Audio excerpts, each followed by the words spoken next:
Programming plays a critical role in Extension. It represents how we move information from the university into the hands of the people. At the heart of every program is the intent to improve some aspect of life for another person or a group of people. Knowing that others will be directly impacted by our programming brings into focus the importance of periodically reviewing and reconsidering how we develop programs.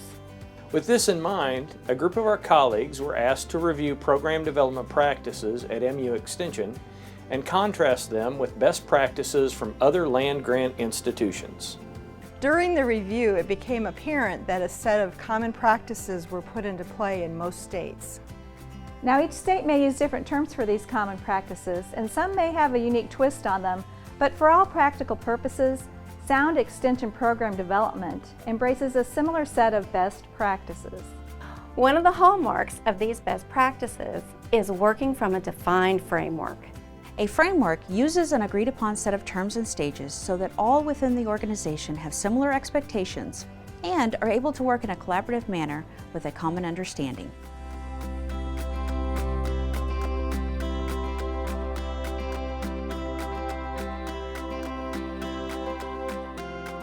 I'm pleased today to introduce a Missouri-specific program development framework that's been crafted by our colleagues.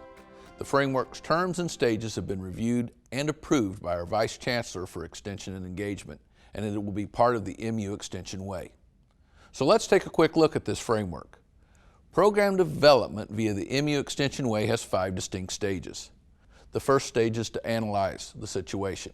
In this stage, the program development process uses exploration and conceptualization to identify the economic, environmental, and societal issues that extension programs can and should address. This process also uses a variety of tools and techniques that include a needs assessment, a situational analysis, environmental scanning, as well as pulling secondary state and national databases and literature reviews into that analysis. We'll utilize our marketing folks to help us do a market analysis, and we'll also be looking at a resource analysis. In the second stage, we're looking at actually designing the curriculum.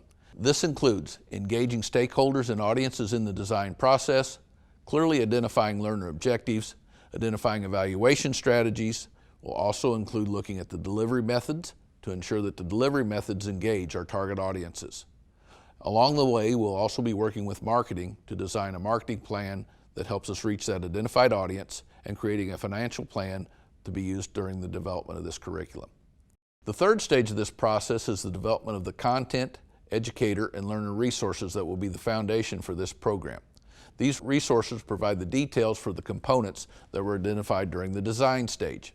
During the implementation stage, we will actually bring the program into being. We'll begin with training and support that will result in the final program to be delivered.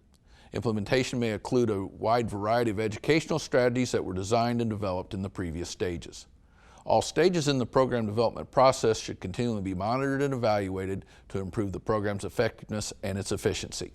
Over the next 2 months, you'll receive links to short videos that will feature our MU Extension colleagues providing greater detail for each stage of the program development framework. Thank you.